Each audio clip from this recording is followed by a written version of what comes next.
Welcome to Sobieski channel. My today guest is J.Ruzicka from PPF, one of the largest private investment group in Central Europe.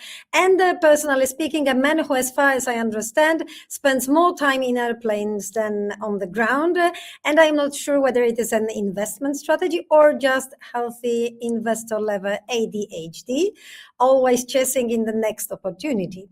But anyhow, today the PPF is well known in Poland after your fabulous investment some years ago in InPost, one of the well-known and well-recognized brand, not only in Poland.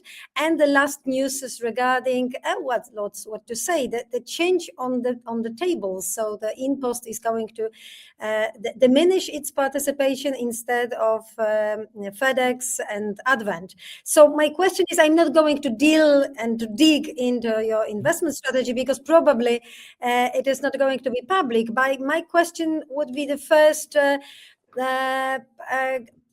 what is your perspective on the market? Because InPost was a really significant investment that PPF did on the Polish market. So what is the next step? How shall we read this last movement? Do you want to invest more or rather to withdraw because you recognize this market as a more interested or less interested? What is the next step going to be done? So on InPost, just two-liner, because I cannot comment on publicly traded entities, of course. But is InPost great company? Yes. Is InPost a great product? 100%. So this is about InPost, and I think that the consortium believes that there is a future.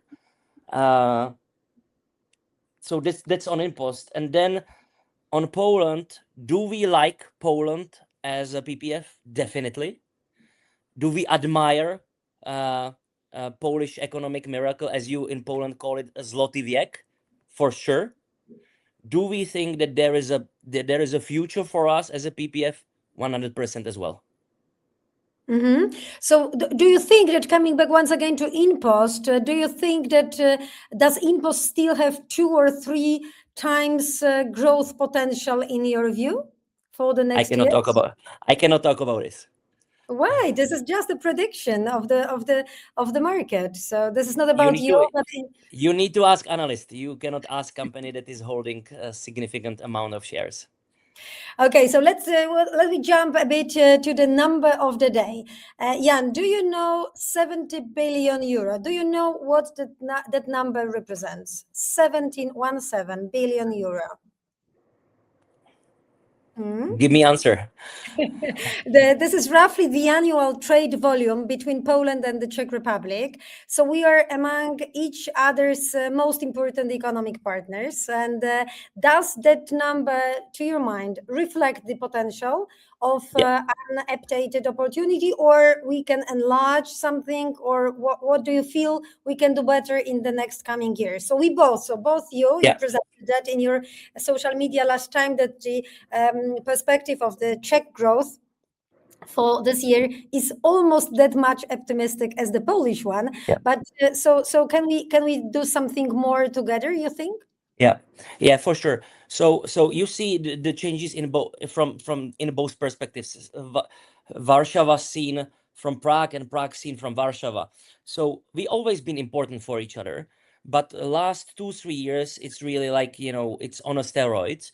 For the first time ever, Poland is number 2 partner of Czech Republic after Germany. Slovakia is now 3rd, and my prediction is that our the portfolio of trade between Czech Republic and Germany will slowly go down.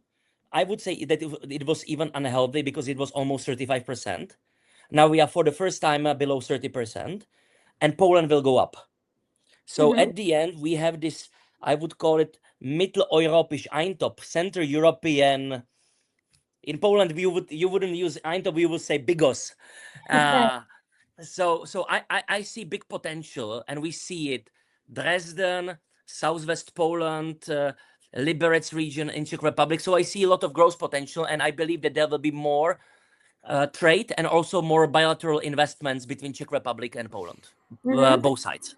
Okay, so by saying that you think that PPF might be, so for PPF, Poland remain a strategic investment destination? So what I can tell you now, we have a Wednesday, 11th of February. So 2 days ago, we got like a top management meeting, including owners, and we got debate. And what I can say, we admire Poland. Yeah, so We that's admire good. So Poland. we are looking for the next announcements from Prague because yes, we are thrilled to think about your investments in Poland. But so the broader view you have mentioned yesterday when I look into your social media, discussing the strategy announced by Ursula von der Leyen about the Europe of out of two speeds, and you mentioned that, well, it is a bad sign for the Czech Republic. So this is the same true for Poland, by the way. So what would be your comment? So how would you estimate the European policy? Right? What is it right now? So we are both Catholics. So we know from the Old Testament that house with 27 masters cannot prevail. This is just not possible. To organize everything starting from single market, finishing with foreign policy among 27 partners, it's just not, it's not possible. It's not that we are unwilling. But yes, it's true that there are countries that are traditionally very much connected to Israel, like Czech Republic. And then there are countries who are traditionally more, I would call it more Palestinian driven. Slovenia, Spain, Ireland, and there's nothing bad about it. So if you try to harmonize everything, you will harmonize nothing. Also, but there is a question. I'm sorry for interruption, but on the other hand, once you not allow the single states to take part fully in the decision-making process, you would never have the union together on many different issues. So this is a tension. Okay. I don't understand. So let me continue. This is a first out of 3 steps. So it's already very complicated. We have 27 capitals. We have a council. We have a commission. We have Europarliament. It's a headache already. And then enlargement is on the table. Something will have to be done about Ukraine. And if there is Ukraine on the table, then there is Moldova. And then if Moldova, then Western Balkans will be very, very loud, saying, guys, you are playing with us for years. We are really in Europe. As Edi Rama, leader of Albania, rightly pointed out, maybe we shall start another war in the Balkans, so you will pay attention. And then it's 35 members. How to live together. So I think, and it's not only about Ursula, Macron was talking about it, also Belgian Prime Minister recently. I think that this two-speed Europe means that this overall platform will be about the basics of union, which is economy. We don't have single market developed. We don't have capital union. This would be important for us smaller states. We need to do maybe something about banking union, and we need to do something more about energy. And yes, sometimes we don't see eye to eye. So in some countries we have conservatives, then we have liberals, we have populist social democrats. But that we want to have a well-working economy, I think everybody can agree on that. And this shall be really like, let's go back to basics. Let's not try it. And I know that for you guys in Poland, this is also a debate like in Czech Republic. Let's not try to regulate banana. Yeah, this over-regulating everything, the Brussels. So let's go to the basics. And then, of course, if some members don't want to be part of closer integration, maybe on defense, maybe on foreign policy, no problem. And I think this is where it will go. By the way, whether we like or not. Mhm. Well, but this is very difficult for the member state countries, not only as Poland, right? But for many different, yes, especially that you don't want, because at the end of the day we are discussing not the key issues like the economy, which is a real challenge for Europe right now, but we are going to dig into the legal system, constitution, and so on and so forth. So this was not the basis of the European integration, and now we are paying this, let's say, the invoice for the deep digging in policy instead of doing free market economy regulations. So this is only what we are standing on, and the idea of two-speed Europe is definitely, from our perspective, it is something which is not for the European interest. But anyhow, let's come back to this, let's say, regional and international order facing with the economy challenges. As you know, Poland has been invited to the G20 club. But our perspective is that, of course, this is nice label, international label. But let we think out how can we use this new framework when we are going to play, possibly from the end of this year, and let's use it not only for our sake, but let's do it together with other countries from the region, because Poland, it's the smallest one in the G20 group, is simply the smallest one. Mm-hmm. It can be significant only if we play together a game. So my question would be whether the stronger Poland in global forums like G20 increase Central European influence. Can it be really influential for the region? And what would be your recommendation? What would be your recommendation for the Polish government and for Polish entrepreneurs? How shall we use this platform? Here we are mixing different questions. Let's start with Polish business. Yeah. So I'm 100% certain that Polish business shall go abroad. Mm-hmm. I think that sort of you are victims of having large market. Unfortunately. Czech Republic being 4 times smaller, if Czech business wants to do something big, we need to go abroad. That's why we also have so many companies. Like you have 1 impost in Czech Republic, we have like 10 imposts. We have many more these kind of big businesses, and you see, so-called famous American company, it's Czech owned. Smith & Wesson, Czech owned. Royal Mail, Czech owned. ThyssenKrupp, Casino, Telefonica, Telenor, and I can go on. So in your case, your business, because you have a very large, beautiful market, you stay at home. So my first advice, go abroad. You can conquer. Yes, I Central know. Europe at a minimum, maybe more. So that's number 1. Number 2 is more complicated. And again, this is what it is. Every nation is different. We have Hungarians who are dreaming about big Hungary still, even 100 years after Trianon and end of First World War. We have Czechs who are a nation of traders, and basically we are not much hot-blooded. So a lot of stuff that you are fighting for as a Poles, we are not so much interested. We are really like Austro-Hungarians. And then you have a Poland, and you fight a lot. And for us in Czechia, sometimes we don't understand why there are so big, like bloody fights between Platforma and PiS and Platforma. We don't understand it. And I think if you are not able somehow to cool this off, you cannot be credible leader. I think this is your biggest problem, honestly. Mm-hmm. So that's interesting observation. But before we jump into this political room, which is really difficult even for us and unbearable for us, coming back to your recommendation, go abroad. Yes, I know this, and I repeated that many times to my colleagues, entrepreneurs in Poland. And whether do you think that G20 could be a potential for it? It might serve as a platform for business. No, look, the world doesn't need another big conference. Mm-hmm. Yeah, world doesn't need another platform. If you have a product, go abroad. Czech Republic is nowhere near you in a volume of the country economically. PPF didn't need to be member of G20. PPF didn't need to be member of 3 Cs initiative, and I can go on endless flow of conferences. Forget it. You have a product, go abroad. Simple as that.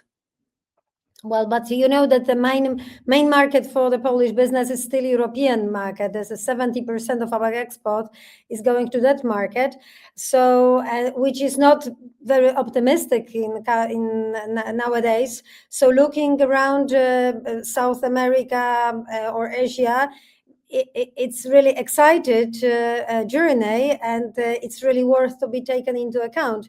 So I think that maybe this G20 might open the eyes for the business, and that is why I'm asking the question about this platform.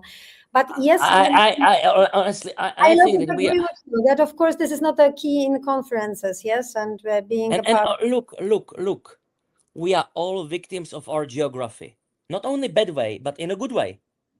Last 30 years, who helped us the most? Poland and Czech Republic. Germany. After Hartz reform, end of 90s, Gerhard Schröder, we both countries benefited from this German economic miracle. Now Germany is retired.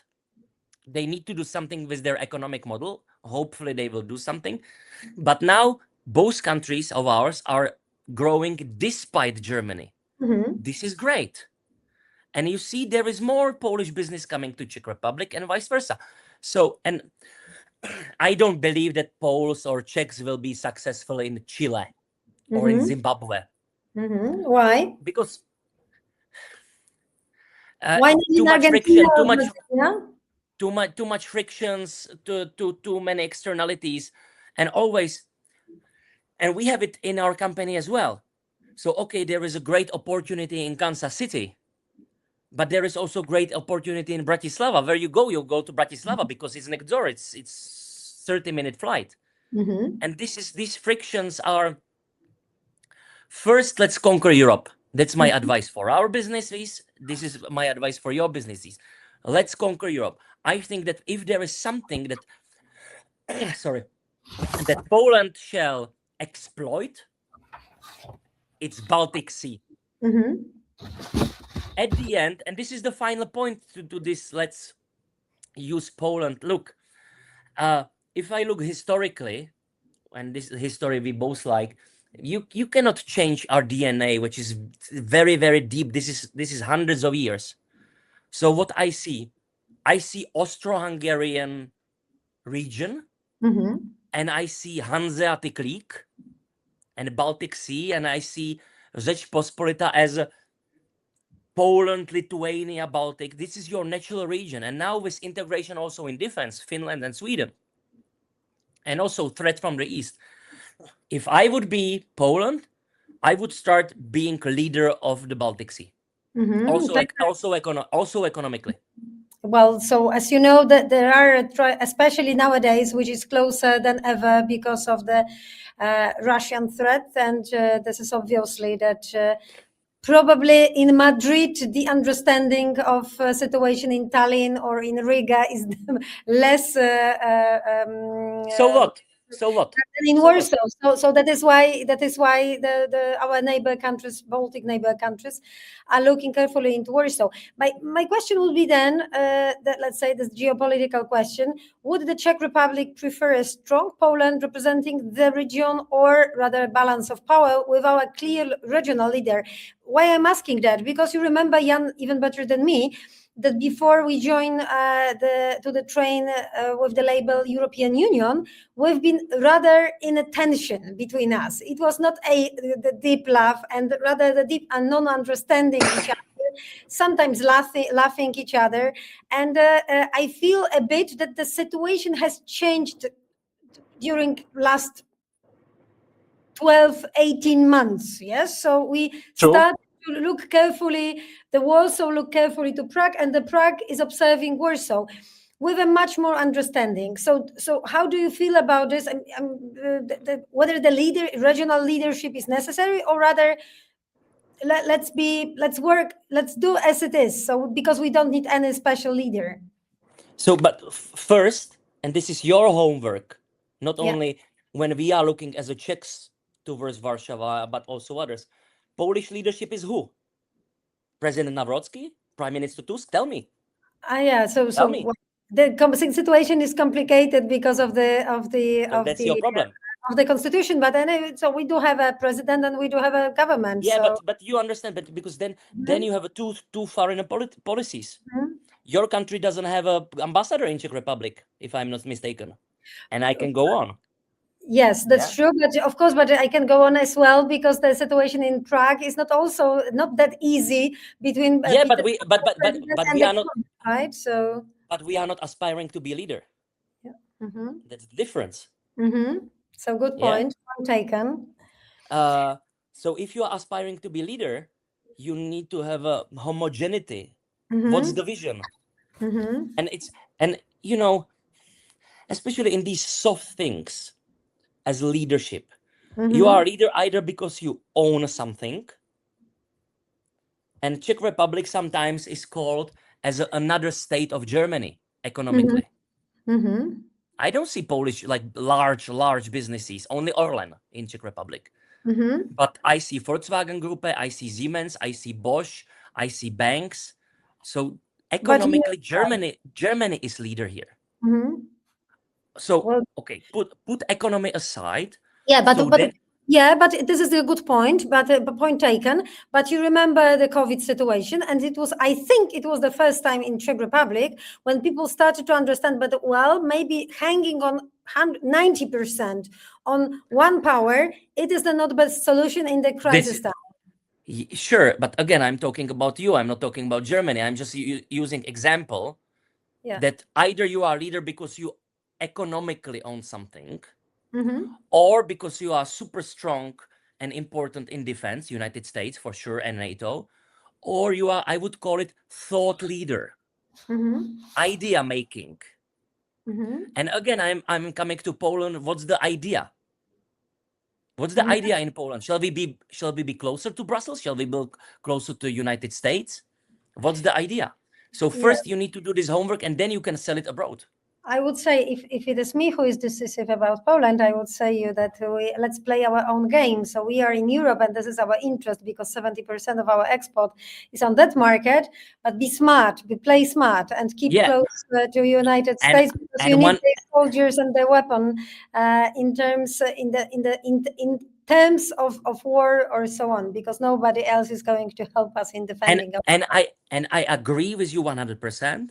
You shall play your game all the time, but others are doing it the same. And then the question is, Polish leadership in Central Europe, what is it there for Central Europe?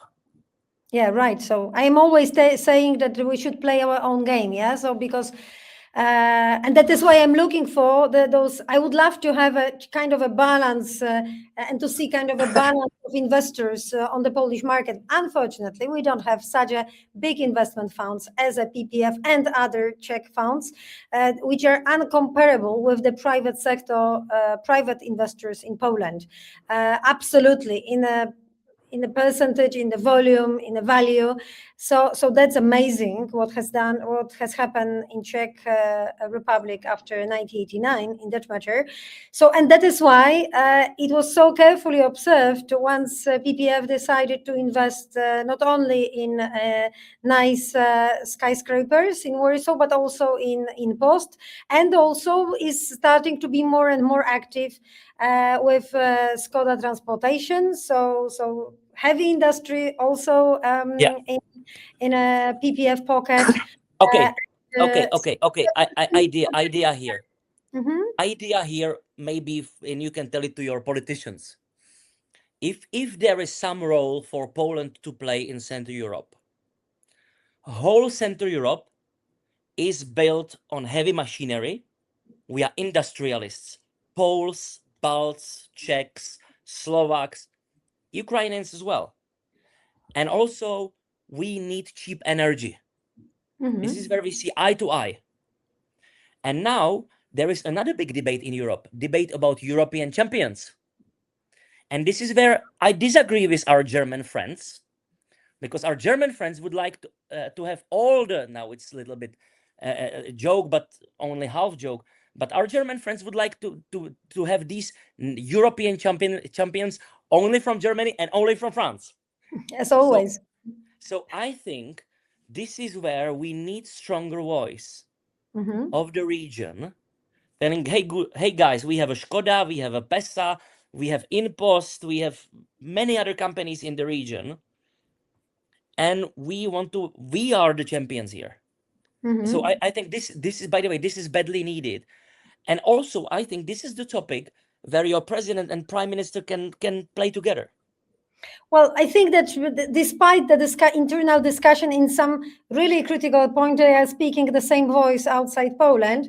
So I'm keeping fingers crossed for that. But thank you. I'm taking the point about the regional leaders as the European leaders, and I promise to all who are listening to us today that we are going to develop this project together with our Czech partners. I mean the Sobieski Institute and the Czech partners, and present what we can play, what kind of the role our business can play in Europe, and how can we upgrade the potential of European economy together, not only when the huge public support will be delivered to France, to Paris, and to Berlin. So thanks for that. And a second, again, because we are talking about Poland, so second, talking about Czech Republic as well. But if there is some other thing where you guys can be very proud and really proud.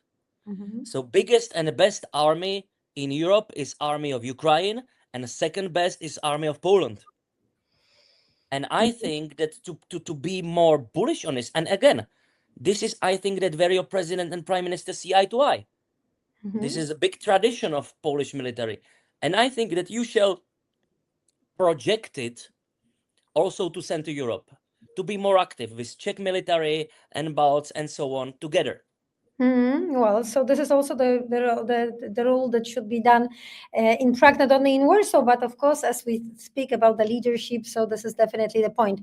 Jan, because we don't have much time, I would like to come back to this to our first point. So the PPF once again, which is an extremely interested investor. So would you say a few words about? Although I know that the general strategy and you are very visible in Central Europe. You have mentioned before that Poland should focus on Baltic, because PPF, for instance, is not so curious about what's going on in Lithuania, Latvia, or Estonia. But also, many years you've been also not interested what is going on the Polish market. You. As we say, there is a good example of your collaboration with InPost, and definitely this growth, last year growth. I mean the transaction that has been done by InPost in Portugal, United Kingdom, so on and so forth. Probably without your participation, it would be much more harder. So the question, so that is a good story and well recognized here. So do you feel that there are some branches, some areas which, or maybe some new seas, because the heavy industry, it is not so typical for PPF strategy investment, but do you feel that there are some areas that might be of your interest? If not saying about specific entities, but some. Let's paint a bigger picture about. Okay, got it. Yeah. And you already, when we spoke about G20, we a little bit like talk about this. So unlike many others, we believe in Europe. We believe in Europe because of rule of law, democracy, predictability. Growth is not bad. In Central Eastern Europe, growth is 3%. Believe me, 3% in Poland is better than 5% in China. And I know it from my personal experience. So we, unlike many others, we are investing much more in Europe. We've been to Asia. We used to be Euro-Asian company with big headquarters in Moscow and Beijing and Jakarta and Vietnam and Hanoi in Vietnam. But now we are investing here in Germany, Poland, Southeast Europe, Western Balkans, also in Baltics, by the way, also in Scandinavia. So for us, this, let's call it new Europe, hardworking people, not so much this extreme benevolent progressivism, but people want to get better, reasonable governments, predictability, stability. This is what we like. We like Nordics, we like Central Europe, we like Southeast Europe. We are definitely looking for new opportunities. I can say that PPF is cash heavy, looking for investments. We definitely would like to focus on our traditional sectors, which is finance, e-commerce, media, telecommunication, real estate. We have some other areas, but these are 5 pillars of our operations. We are always looking, and for us also philosophically, as I would say, we don't have it on a written on the wall at the lobby, but we are old-fashioned conservative company. So we like Central Europe because this is our home. So this is not only about making money, but our owners, Madame Renata and her 3 daughters, we are really passionate about the region, and I would say we have this positive nationalism and patriotism. So it's not only about making money, but to come to our roots and to be with our friends and allies. Thank you very much for that. Looking forward for the next investments in Poland. The biggest barrier to investing in Poland is? No barriers. Wow, perfect. Thank you. I will No barriers. hold it up. And one thing Poland must improve to attract more Czech capital, not only PPF? I would be, and already there is, it's a zeitgeist to talk about this zloty wiek. I would say that your ambassadors shall be doing a little bit more economic diplomacy and to sort of promote. And also because we know, for us, we know Poland as a country. But Poland, unlike France or Britain, is not a monocentric country. Yeah, in France, there is a Paris and others. UK, London, and others. I think that big advantage of Poland is that there is not only Warsaw. There is Krakow, there is Wrocław, there is Gdańsk, and I can go on. And I think this regional promotion and some regional incentives from your regional governments and local mayors, it's something that there is a big potential. Similarly, like Germany. Germany is also not monocentric. In Berlin, there is not much business. You have a Frankfurt, you have Bonn, you have Munich, Erlangen, I can go on. So I would focus on this. I think this is the diamond you are not using enough. Thank you very much, Jan, for your time and for the interview. I hope that some people in Czech Republic also would look at carefully and subscribe to channel Sobieski, and looking forward to see you in Warsaw and looking forward for the next announcement of your next investment in Poland. Thanks a lot and see you around. It's been a pleasure as always. Thank you. Cheers.